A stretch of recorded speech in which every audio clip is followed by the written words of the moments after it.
Bueno, voy a oficiar de una suerte de moderadora ahí para poder avanzar con esta idea de cierre de la jornada de hoy, que lo llaman debate o foro. Entre los cuatro trataremos de presentar algunas líneas, sugerencias, ejes para discutir, y que la idea general es que la palabra circule y que ustedes también puedan comentar, reflexionar, sumarse con algún comentario. Bueno, yo soy Valentina Salvi, trabajo en el Instituto de Desarrollo Económico y Social, soy investigadora del CONICET.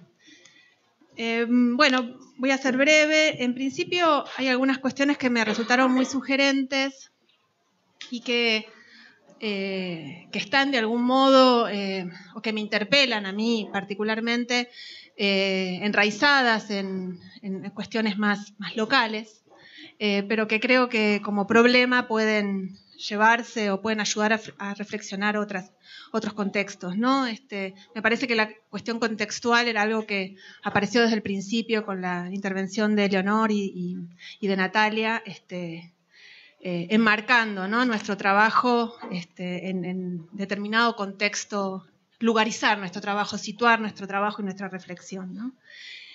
Así que me apropio de eso para poder avanzar, ¿no? Y en ese punto me aparecían algunas, retomando el título de la conferencia, encrucijadas, ¿no? Como ciertos callejones sin salida, o al menos planteados de ese modo, pero que bueno, el desafío es poder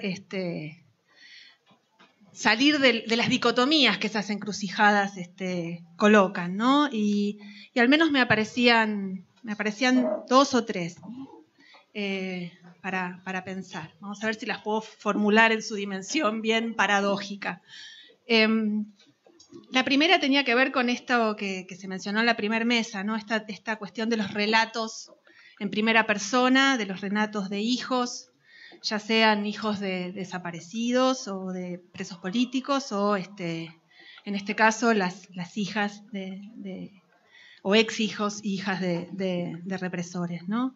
Esta tensión entre lo personal, lo individual, que asumía un conjunto de dilemas que tenían que ver con ese posicionamiento en la primera persona y esa posibilidad de tener una voz situada en esa primera persona,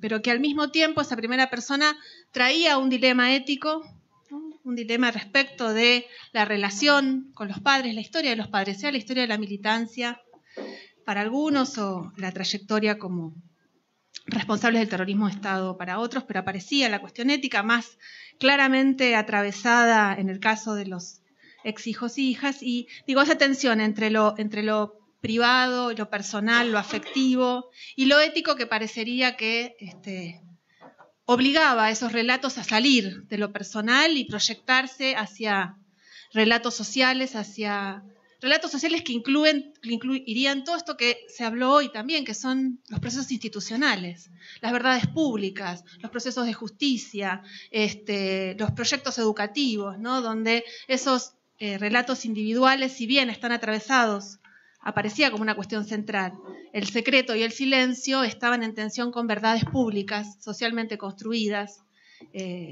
y también lo digo en plural, ¿no?, verdades sociales. Esta es una primera cuestión, ¿no?, que estaba como presente en esta cuestión dilemática entre lo personal y lo afectivo, y lo ético y lo público y lo social, ¿no? La otra cuestión es que en esa dimensión dilemática apareció una cuestión sustantiva de los procesos políticos, al menos en Argentina, que es el problema de la verdad.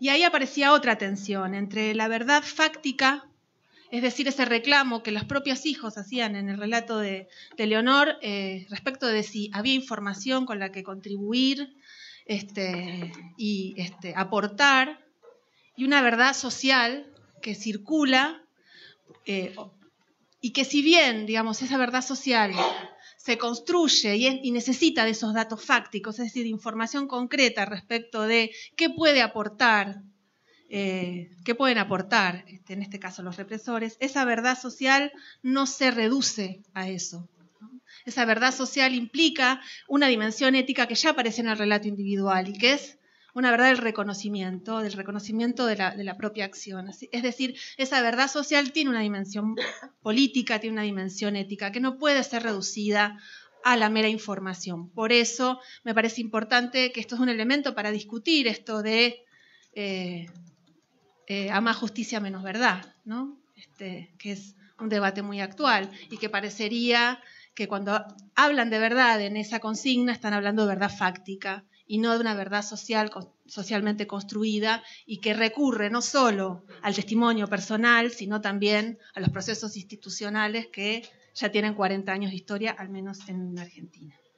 Y la tercera encrucijada que aparecía tenía que ver justamente con la noción de derechos humanos, ¿no? Esta tensión entre los derechos humanos universales y el carácter global de los derechos humanos abstractos, ¿no? Separados y desenraizados de las luchas políticas en las que cobran sentidos concretos, y esos derechos humanos situados que resulta muy difícil, al menos en la Argentina, separarlo de la noción de memoria, es decir, de eso que Emilio llamaba memoria con historia, ¿no? Es decir, memoria con la historia de esas luchas, ¿no? Y esa encrucijada supone ahí una tensión, ¿no? Alguien hablaba de apropiación de la consigna de derechos humanos hacia por la derecha, ¿no? Bueno, ahí también hay una encrucijada, hay una apropiación no solo del lenguaje de los derechos humanos, sino de todo otro lenguaje que remite al reconocimiento del otro, que remite a la noción de diálogo, que remite a la performatividad, y que se resitúa y se reutiliza en una nueva coyuntura con nuevas tensiones, y que bueno, eso también es un desafío, al menos una encrucijada. El problema es cómo salir de categorías dicotómicas que hacen que le pongamos solo un sentido y no podamos pensar la pluralidad de esas categorías para ver cómo podemos pensar con esas categorías. Bueno, esas son mis ideas.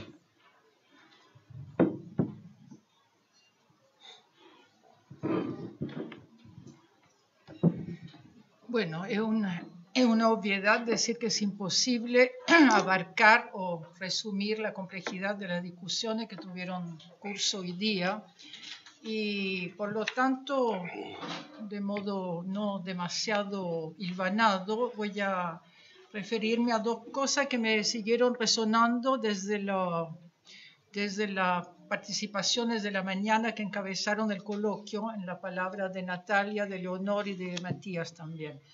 La cosa de los tiempos y la cosa de los lenguajes. O sea, Leonor decía en la mañana una memoria activa y crítica inseparable de la justicia. Entonces, bueno, por un lado, ¿no es cierto?, el repertorio político-social, ciudadano de la memoria en el repertorio de los derechos humanos, que, bueno, seguir insistiendo, ¿no es cierto?, en los reclamos de las agrupaciones familiares, seguir pendientes de los casos, informes, tribunales, seguir negándose a los revisionismos y a las distintas formas de los revisionismos, etc. Por un lado, esto.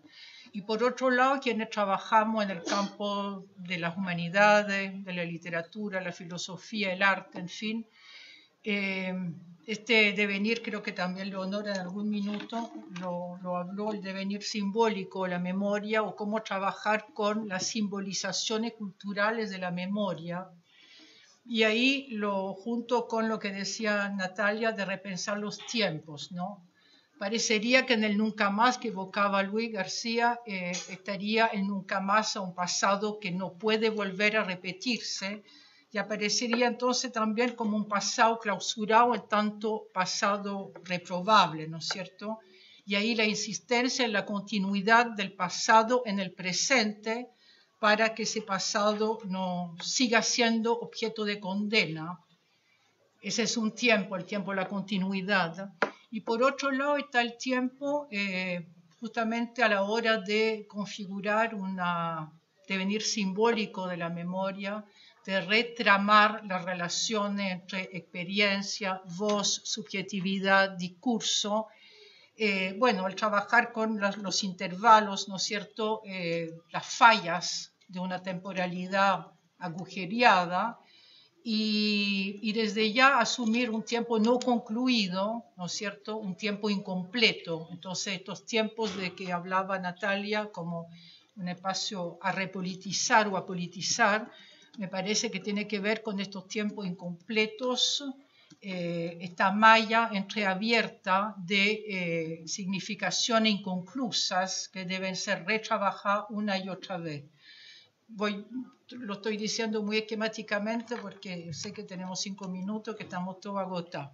Y lo otro, Matías, en la mañana hablaba de la deshistorización y la despolitización del presente. Entonces, bueno, un presente a cargo, lo sabemos, de lenguajes tecnocratizados fuera de la universidad, pero también dentro de la universidad. Entonces, bueno, recordarlo, sabemos, ¿no es cierto?, que el neoliberalismo no es solo una doctrina económica, no es solo un conjunto de técnicas de gobernanza, no, es un modo de fabricar subjetividades dóciles, insumisas, pero también es un modo de imponer lenguajes livianos, optar por la circulación de los signos incesantes sin reserva, sin inscripción, sin retención. Entonces me parece que siempre al hablar de memoria y de la reconfiguración del recuerdo atañe siempre también a cuestiones de lenguaje, ¿no? Cómo resistirse a este lenguaje operativo, ejecutivo, de la planificación, de la gestión, un lenguaje sin restos, que es el lenguaje del hipercapitalismo, del neoliberalismo, este lenguaje que no guarda espacio, no guarda textura sensible para la huella, por así decirlo, como recolocar entonces la cuestión de los afectos. Y bueno, esa tensión entre ese lenguaje, este simplismo de un lenguaje ordinario, que es el lenguaje de la tecnificación de lo social, versus aquel lenguaje más atento a lo que llamaríamos las fracturas de la representación, los bordes de la representación, las fisuras de la representación, y cómo la necesidad de trabajar con delicadeza, esa palabra delicadeza, que me parece que también atañe a la discusión sobre el devenir de la humanidad, de la universidad, el arte, el pensamiento crítico, el ensayo, etcétera, cómo restituir esa delicadeza en la reconfiguración de un recuerdo que tiene que seguir atento, digamos, a los pliegues del lenguaje para no subsumirse en el lenguaje del capital. Y bueno, y en ese sentido también cómo y qué recordar. Sabemos que las transiciones democráticas parten con el reduccionismo del lugar común entre olvidar y recordar, pero también sabemos que hay una responsabilidad, creo yo, crítico-intelectual en también revisar de qué modo la memoria arma recuerdos, qué intencionalidad de sentido para modelar qué subjetividad. No es lo mismo, si bien, digamos, se habla en nombre de las víctimas, sí, pero no es lo mismo un trabajo con la memoria con una vocación reintegradora que aquel trabajo de la memoria que insiste en la disrupción, ¿no es cierto?, como posibilidad de activar el diálogo entre presente y futuro. Entonces también ciertas experimentaciones con el lenguaje en la poesía, en el cine, en fin, me parece que al trabajar sobre el fragmento y no la totalidad, y al trabajar sobre los bordes o las pisaduras, fisuras de la representación, son más susceptibles de ser explorada o de activar, para volver a citar a Rancière, una subjetividad emancipada, ¿no? Entonces, ¿cuáles son los trabajos retóricos, enunciativos con el recuerdo que son más susceptibles de activar esta subjetividad emancipada? Y finalmente quiero simplemente decir que me pareció maravillosa la inserción de la ponencia de Francine en la mesa de la tarde y el brillante comentario que hizo Luis García. No quiero desmerecer ninguna de las otras ponencias, pero digo que gracias a esto no suele ocurrir, por una vez el feminismo y el género no quedó en la mesa de feminismo y género de mañana, y con todo el resto del coloquio hablando de derechos humanos, sino gracias al Nunca Más y Ni Una Menos, se armó un corte que me parece espléndido. Eso.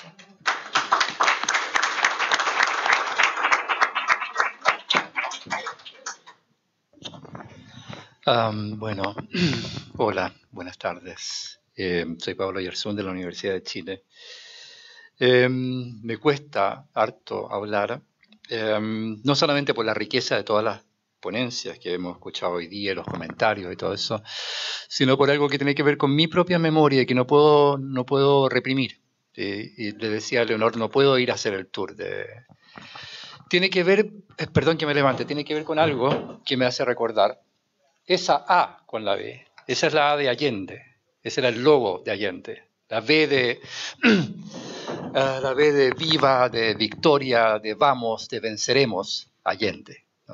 No puedo dejar, o sea, eso me ha cerrado, por así decir, la cabeza hoy día, junto con mi propio recuerdo, que no puedo sino mencionarlo, y tiene que ver con algo que podría considerarse un testimonio, no sé, una confesión, va a parecer una confesión, pero es sobre todo una pregunta respecto del poder de la memoria. Francine creo que hablaba del poder de la memoria, el poder corpóreo, material de la memoria, el poder que se hace sentir en uno, de la memoria como cuerpo, como materialidad. Una pregunta no de qué es la memoria, sino cómo opera la memoria, cómo opera en uno la memoria, qué recuerda en uno la memoria, como algo que simplemente uno no posee del todo y nunca llega a poseer del todo. Lo que tengo que decirles no va a ser un comentario respecto a las ponencias, sino que es simplemente una especie de relato. Año 1971, febrero de 1971, yo estaba me habían invitado a un campamento de la juventud chileno-alemana, exalumnos del colegio alemán, alumnos en la época del colegio. Yo era exalumno del colegio, la Deutsche Schule zu Santiago. Y esto se hacía en un fundo en territorio mapuche. O sea, todas esas cosas vuelven a la memoria, sin duda. Se hacía en un fundo en algo que se llamaba regularmente Lager. Para los que saben alemán saben que Lager es una palabra compleja, de Konzentrationslager y todo eso. Para mí eso no tenía, o sea, sabía, pero no tenía una significación particular. Tengo que decir esto, yo era de derecha en esa época, estaba allá en la universidad, era de derecha. Y entonces, para el regreso de este Lager, se contrataron 2 vagones del tren, del ferrocarril, que después fue desmantelado completamente por la dictadura. El ferrocarril, la empresa de ferrocarriles del Estado de Chile, era la mayor empresa, mayor que el cobre incluso, la mayor empresa en términos de numéricos de trabajadores. Y entonces esta ferrocarril se contrataba para ir desde el lugar maravilloso donde estábamos, a orillas de un lago, el lago Lanalhue, en Arauco, para tomar hacer un transbordo cerca de ahí, en Los Ángeles, siempre en el sur de Chile. Entonces, cuando llegamos ahí, vimos que íbamos en nuestros 2 vagones, vimos que estaban subiendo una cantidad muy grande de gente y quedamos todos reducidos a un solo vagón, no hacinados, por cierto. Y entonces hubo la idea de reclamar por esto. El encargado del Lager, que estaba curiosamente vestido con una suerte de tenida de combate, con estos uniformes, ¿cómo se llaman estos? Bueno, no me acuerdo cómo se llaman. Con esos. ¿Ah? Sí, como de camuflado, eso es, un uniforme camuflado. Yo lo acompañé, fuimos a la puerta del vagón y ahí habíamos llamado al conductor del vagón. Él le reclamó por esto y extrañamente, no sé por qué, el conductor me miró a mí y me dijo: el tren es de todos, compañero. Para mí eso es fue y es una destinación. O sea, eso para mí fue un cambio radical. O sea, que él me dijera eso, que me dijera las dos cosas. Bueno, que el tren es de todo, ya sabemos cómo descarriló ese tren, por cierto, pero que también me dijera, compañero, una palabra que un querido amigo nuestro hablaba del misterio de la palabra compañero, querido amigo ya fallecido hace bastante tiempo, Patricio Marchant. Entonces, como digo, sin entrar en más detalles, no podría tampoco. Para mí es una pregunta de algo que, o sea, la memoria como algo que me excede, que va más allá de mí. Estoy tratando como de pensar eso, tratando de hacer esa pregunta. ¿Qué es eso? ¿Qué es esa operación de la memoria? Una memoria que se habló en un momento, creo que fue Dan Banton que lo mencionó, memoria y voluntad. Memoria involuntaria, memoria voluntaria, etcétera, etcétera. Hay algo que la memoria quiere recordar más allá de uno mismo, en uno mismo, como si fuera una suerte de, ¿cómo diría? Una suerte de, no sé cómo llamarlo, pero son muchos los que están recordando ahí. Eso es lo que quiero decir. Son muchas y muchos los que recuerdan en eso que me excede en mi propio recuerdo. Eso es lo que quería decir.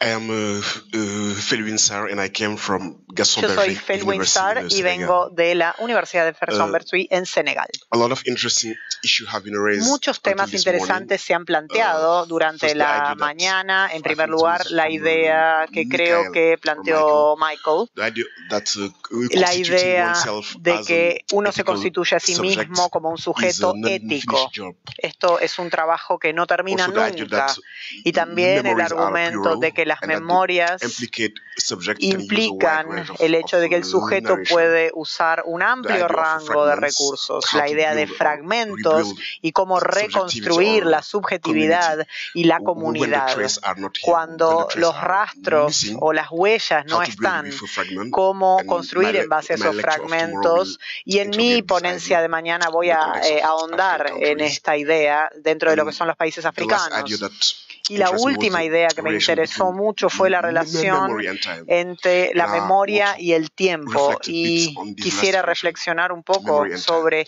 estos If you elementos, la look at the memoria y el time, the time tiempo. Si nosotros pensamos can en be el productive tiempo, of a lot of el things. tiempo puede producir For muchas cosas. capitalists, Para los neoliberal, who capitalistas, invest, el tiempo time es produces aquello que profits. invierten. El tiempo For scholars produce who worked on ganancias. different issues, Para time gente que produces trabaja en knowledge, diferentes temas, intelligibility, se puede or producir transmission of conocimiento, se something. puede transmitir But inteligibilidad unfortunately, sobre times algo. did not Pero produce time. lamentablemente el tiempo no produce And tiempo. time is an important Y el existential tiempo question for human es beings un because tema social esencial para los seres passing of humanos, time porque el paso del also carries tiempo something of también our life conlleva with him. algo de nuestra And the vida con ese memory tiempo. allow that the Y la the passing memoria of time does permite not que take el everything paso with him, del tiempo but no leave se lleve something, todo, pero que nos deje something algo, last. algo And que in that perdure. sense, Y en ese memory sentido, ensure la the memoria presence of the asegura past la in the present presencia time del pasado and en el open the tiempo possibility of presente y abre la experience. posibilidad de la More experiencia. precisely, Más memory can be precisamente, la considered as memoria a sensitive puede trace ser of the o past representar un in the rastro present time, sensible del and pasado en el operates presente a current y opera representation of como absence, una given representación affective de la dimension. ausencia. If you look at history, Si nosotros most of the time is based on analizamos the lo analysis histórico of y la archive historia, se left trata by de muchas human veces de un society, análisis and de history archivos is dejados por las different of sociedades memory, humanas and a lo Ricoeur have largo widely del transcurso de la reflect on the memoria. Y necessity and Ricoeur ha sometimes analizado the una y difficult otra vez relation between la history and difícil relación memory. entre la And I think historia that y we la are memoria. in the Y yo core creo que of estamos hoy en día en el interrogation, epicentro de because esta interrogación. there are misuse of Porque memories. hay un Memories mal could be uso de las manipulated memorias y de los or different recuerdos. by Los recuerdos pueden ser ideologies. manipulados por diferentes Memories could also be ideologías. veiled Las or memorias pueden forbidden ser or not cubiertas recognized for some también o communities. pueden ser no reconocidas por And the ciertas use of comunidades. memory Y el uso de la for memoria conjurative purpose is para not always productive. The idea of propósitos the que no never son again siempre productivos. La after idea a del nunca genocide. más luego de un History shows that genocidio this idea muestra que don't work. Estas ideas And a veces no I funcionan, feel la that idea de tratar de cubrir memory el can be seen as a pasado. place of La memoria también puede ser controversy for considerada the un meanings. lugar de controversia de But sentidos. in the human psyche, Pero there en la are psiquis mechanisms of humana selection existe of un what we mecanismo de remember and selección what we en forget. cuanto a lo que recordamos y lo Memory que and amnesia. olvidamos. La memoria As y la there is an art amnesia, of como memory, we need it for y cómo experience, la for the memoria se social and necesita human para la experience. It's experiencia necessary social also for y human humana, y being también and es society necesaria to para que los forget seres humanos y la and to sociedad create olviden, an art of justamente, que olviden y oblivion creen beneath, una forgetting. nube de olvido para And poder avanzar. if you look at Si nosotros the attempt of the application analizamos of an el historical past intento de in the aprender memory, there un is pasado always histórico a an través de la attempt memoria, or a desire to siempre hay un include intento o un the future. deseo de Memory is most of the time pensar en el futuro. build La or memoria reconstruct es un intento de according to construir the o future we reconstruir en base al futuro que It's a- deseamos. It's a forward-looking Es oriented en realidad construction. una construcción And doing orientada work on hacia el futuro. memory is Y esta synonymous of idea having de a memoria kind of es utopia. sinónimo de utopía, Freedom, de libertad. It has been questioned a lot. Y la this morning, misma ha freedom, sido justice, cuestionada true. mucho desde la An perspectiva de la utopian libertad. Memory is a non-located one. La memoria Such a utópica memory rearticulate time and space, tiene una reacción and en el reflect on tiempo how y en el to inhabit espacio y the present, reflexiona acerca but more than the del current time, presente, pero más for me, que how to del tiempo inhabit the future. presente, habla de cómo And habitar in el that sense, the futuro, different y en este sentido practice of habla de las memory that diferentes have been prácticas highlighted de la here, memoria que se repetition, han destacado en estas with their sensory ponencias, footprint, con su create a shared huella experience sensorial, that make creando una experiencia historical compartida experience que live again. hagan que esta experiencia And histórica this viva de nuevo. communal memory that Y build esta bridge memoria between different comunitaria experiences construirá through puentes time entre diferentes in a diachronic experiencias time space. en un espacio From my diacrónico, point of view, y create a desde space mi for punto de vista crea collective un future espacio to be para un built futuro and colectivo an history to be y para que se produced. And it was construya the main idea una that I wanted historia. to Y esa era la idea que quería highlight. compartir con ustedes. Muchas gracias.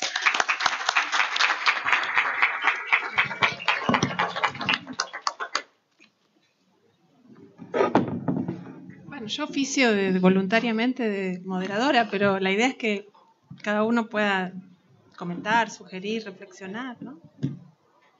¿Hay algún micrófono sin cable? Ahí está.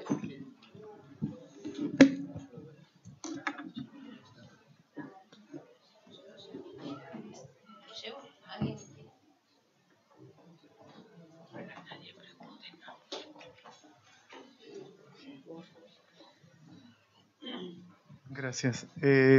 No, simplemente quería un poco preguntar a Pablo en torno a eso que él evocó, digamos, como en parte memoria involuntaria, si no hay también una relación allí, digamos, con algo que es lejano y que sin embargo en un punto deja todavía huellas, ¿no? Como la noción de huella en Benjamin, digamos, es algo cercano a la huella, pero que emana de una lejanía.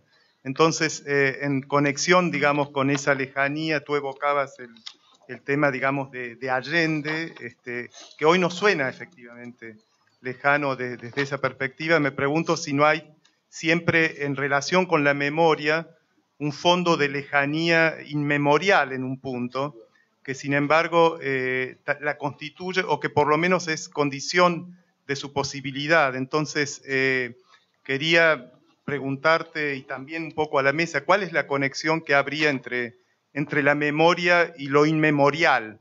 Porque hablamos siempre de recordar, y eso en conexión con la memoria y en relación con la huella de poseerlo, pero ¿hasta qué punto eso que es lejano se puede realmente recordar y no está siempre en un horizonte de proyección, que sin embargo es indispensable para la configuración misma de esa memoria? Y en ese sentido, nada más sencillo que pensar el propio nacimiento. Nadie tiene memoria de su nacimiento y sin embargo, en algún punto hay que mantenerlo siempre, digamos, dentro de su personalidad. ¿Y cuál es entonces ese fondo inmemorial que en un punto tiene mucho en común con el olvido también. Hay un abismo entre él y la memoria que hace a la memoria política, digamos, ¿no? Eso.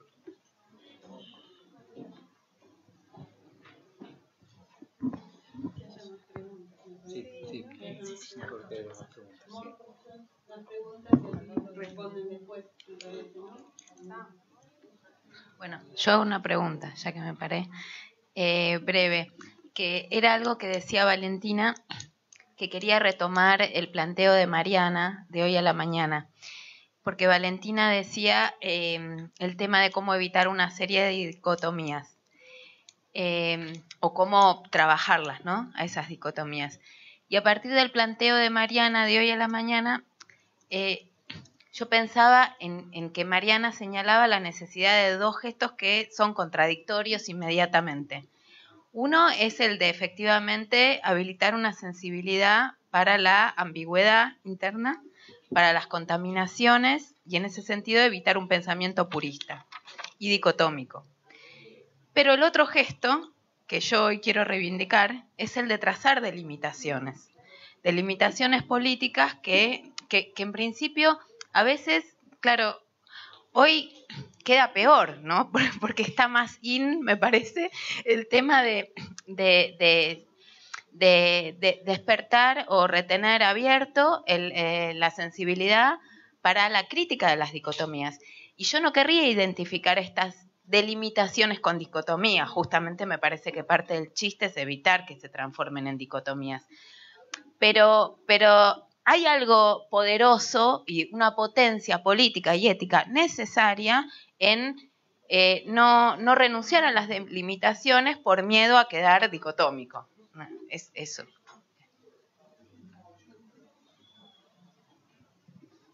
Hola.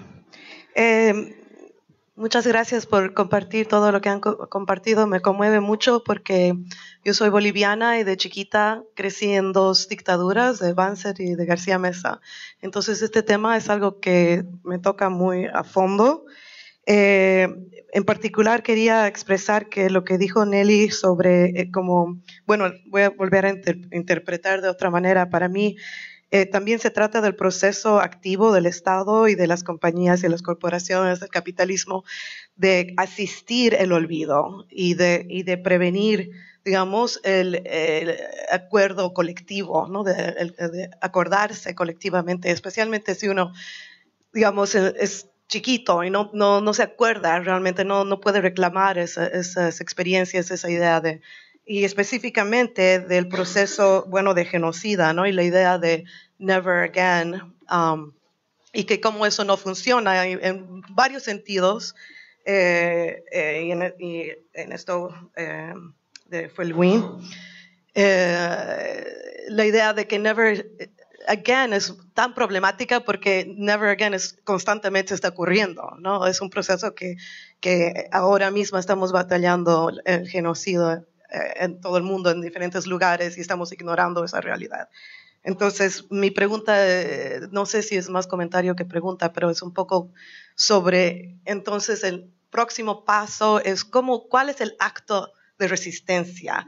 Si reclamamos una memoria y entonces, y logramos, podemos debatir si es posible reclamar una memoria de esa injusticia, de tortura, de exilio que mi familia, por ejemplo, ha vivido.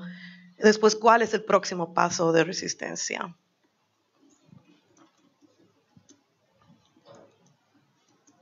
Bueno, es breve, pero era para subrayar un poco las preguntas anteriores en relación con la tensión entre una memoria voluntaria y una involuntaria. Si en relación a esa pregunta que un poco repito, no podría incorporarse un poco en la línea de lo que Gisela plantea de más allá de incluso esa misma dicotomía entre una memoria involuntaria e inaccesible como el resguardo de un inmemorial que nos recuerda que la memoria no es nuestra, como decís vos, pero a la vez está el acto afectivamente muy cargado que vos acabas de realizar, de recordar eso y ponerte a vos mismo ante una situación que, sin embargo, elaboró un inmemorial. Y en ese sentido, volver a recuperar la intervención de Francine en relación a de qué manera estas memorias ápticas, estas memorias de ciertas, digamos, corporal, sinestésica, etcétera, no podrían estar allí en un lugar que irreductible a voluntario-involuntario y que, sin embargo, permiten mantenernos en contacto con ese inmemorial y, sin embargo, trabajarlo, ¿no?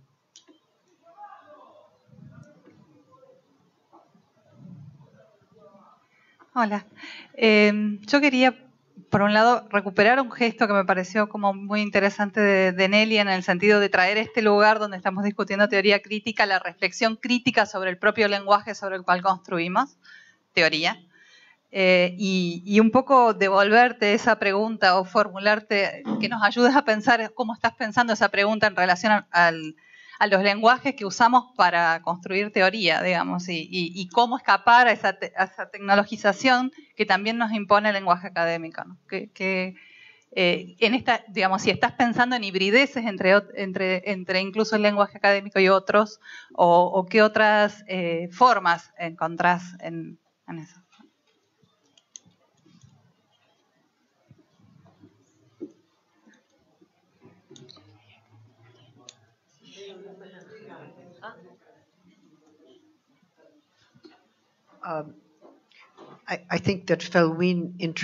Yo creo que Felwine ha planteado, en cierta forma, el arte del olvido, que quizás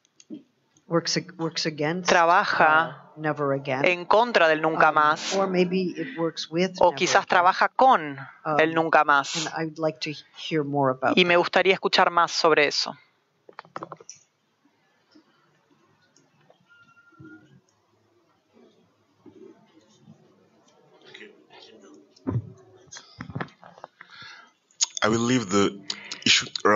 Voy a dejar quizás el tema de la diferencia entre lo inmemorial y la memoria, porque yo creo que ese es un tema muy complejo, así que voy a dejar que quizás lo aborden otros colegas, pero creo que puedo decir lo siguiente. En Ruanda estamos en abril y en abril hay una ceremonia donde se recuerda el genocidio de los Tutsi.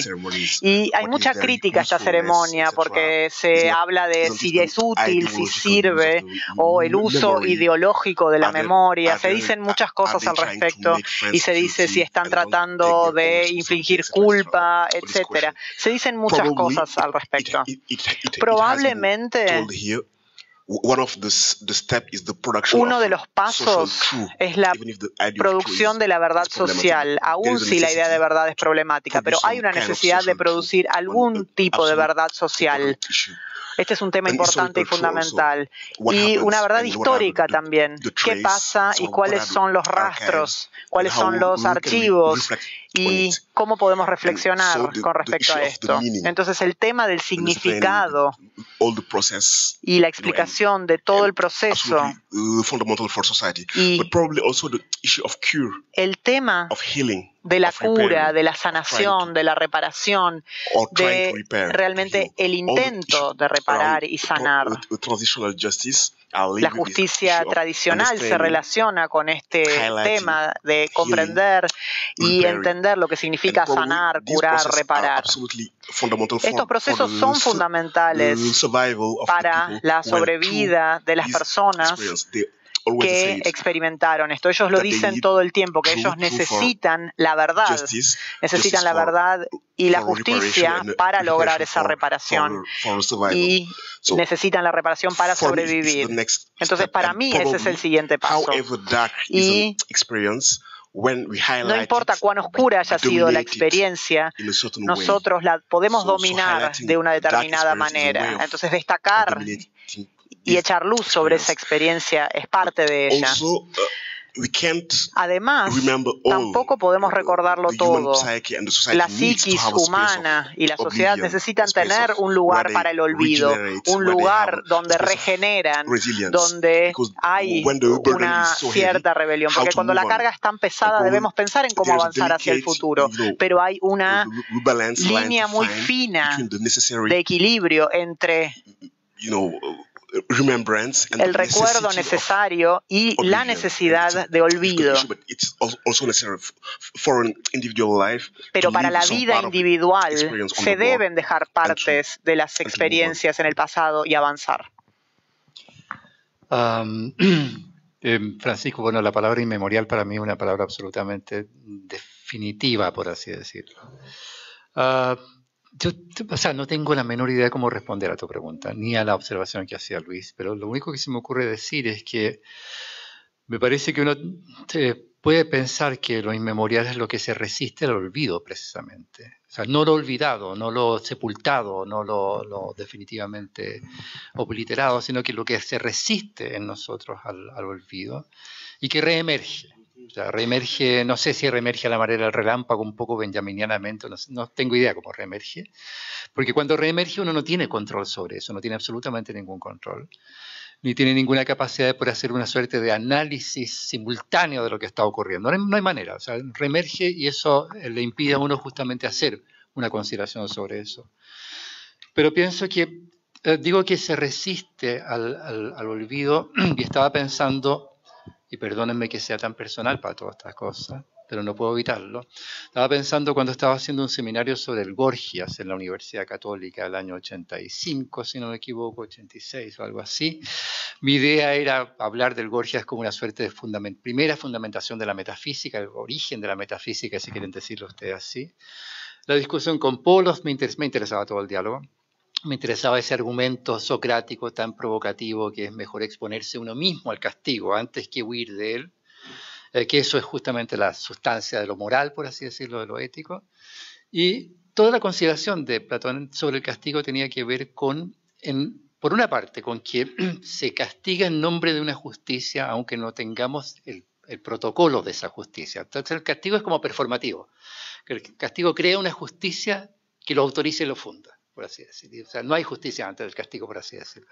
Pero el castigo, Platón decía, es golpe, golpear, cortar, quemar. Cuando yo estaba dando ese seminario, no me acuerdo cuándo fue exactamente, de haber sido mayo, junio de ese año, ocurrió el caso de los degollados. Entonces yo ya no podía creer. O sea, Platón había dicho exactamente. O sea, ese es un inmemorial, para mí es un inmemorial, o sea, para mí, quiero decir, por mi experiencia es un inmemorial, de todo lo que había ocurrido en Chile, o sea, los tres grandes casos, o sea, desde luego el golpe de Estado, la quemazón de Rodrigo Rojas de Negri y Carmen Gloria Quintana, y luego el caso de los degollados, estaba ahí la tríada completa del castigo y la así llamada justicia, en nombre del cual se castiga. Eso, como digo, es como un núcleo de inmemorialidad para mí, que justamente se resiste al olvido. Eso es lo único que podría decir.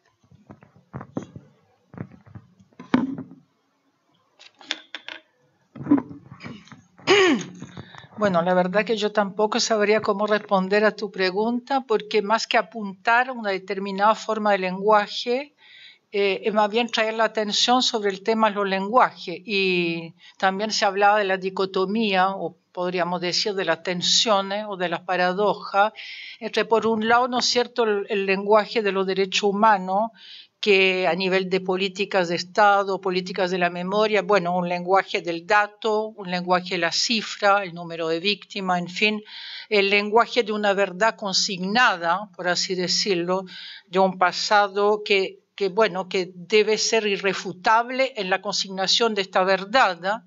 Pero diríamos también que quienes trabajamos desde la crítica cultural, o llámese como se llame, estaría el desconfiar de cualquier verdad consignada, incluso tratar de evitar, y eso lo hemos conversado mucho con Leonor, porque es complejo a veces cuando uno se enfrenta a agrupaciones de familiares, detenidos, desaparecidos, pero también evitar una cierta ritualización, ¿no es cierto?, una fijeza, una repetición del recuerdo, entonces que obliga, ¿no es cierto?, a trabajar justamente desde la ambigüedad, desde los intervalos, desde la fisura, desde la no linealidad, la no continuidad. Entonces también, bueno, está esa tensión entre los lenguajes y más que ofrecer una respuesta sostener, digamos, la necesidad de pensar sobre eso.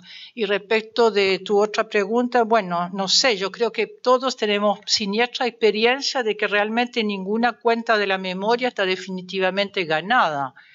Es decir, un ejemplo, en los 40 años del golpe militar en Chile, por primera vez hubo una explosión mediática, un boom de la memoria, una explosión mediática de miles de reportajes en todos los canales de televisión, y pensábamos que eso significaba una toma de conciencia absolutamente masiva, digamos, de lo que había ocurrido, y resulta que el año siguiente a esa conmemoración, el primer año del segundo gobierno de la presidenta socialista Michelle Bachelet, el recuerdo histórico se sumerge en la más absoluta insignificancia.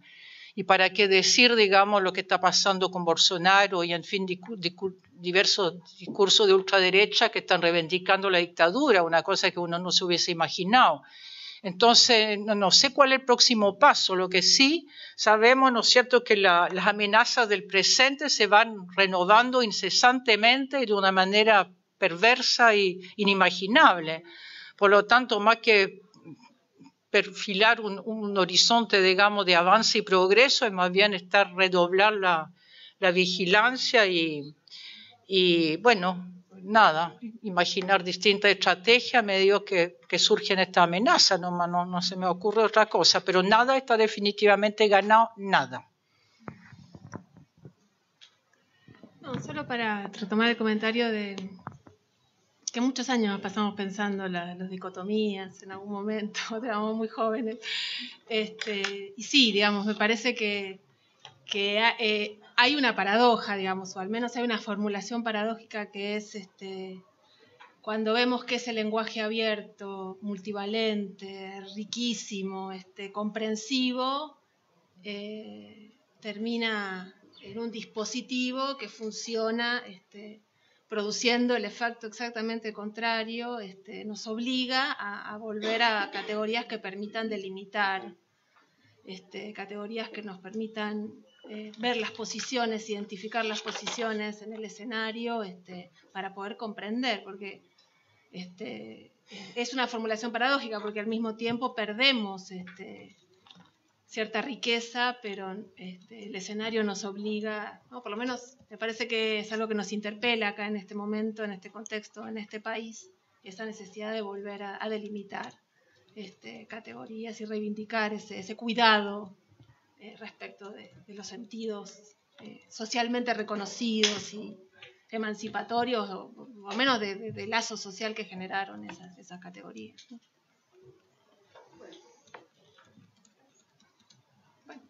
¿Quieres hablar más, Leonardo?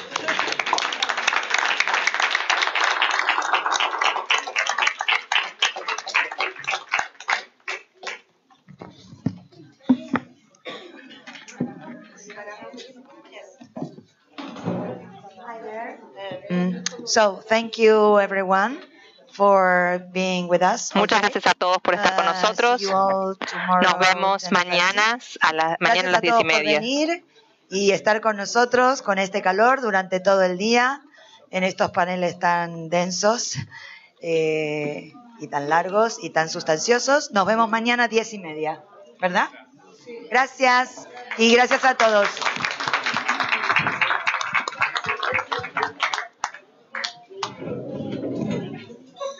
Valentina, vení.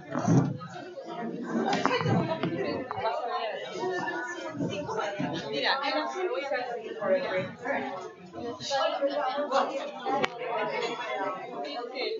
Valentina, María.